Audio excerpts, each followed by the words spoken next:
Na maalam na ang veteranong Kapuso News anchor at mamamahayag na si Mike Enriquez, matapos sumakabilang buhay sa edad na 71 anyos.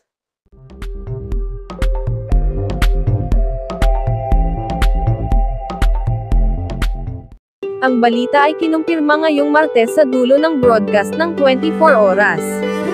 Ngayong hapon lang nang mag-Instagram reel ng kandilang may itim na background ang kapwa niya Kapuso News anchor na si Arnold Claudio.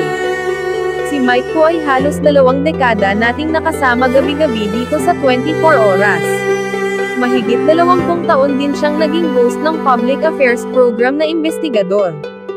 Nagsilbi rin siya bilang presidente ng RGMA Network Incorporated, at Senior Vice President and Consultant for Radio Operations ng GMA Network.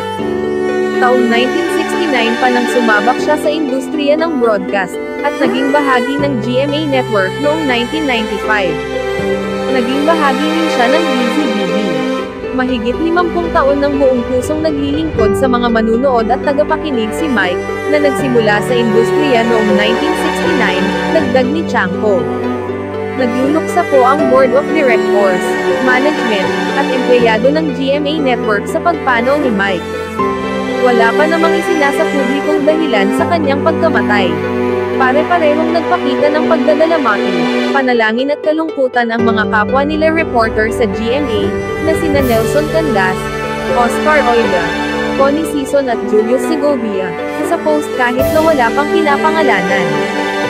Taong 2022 lang nang pumalat ang balitang pumanaw na si Mike Enriquez, matapos ang mahabang pagkawala sa GMA News program na 24 oras, bagay na napatunayang peke. Desyembre 2021 lang nang humingi ng panalangin si Mike, matapos mag-medical leave.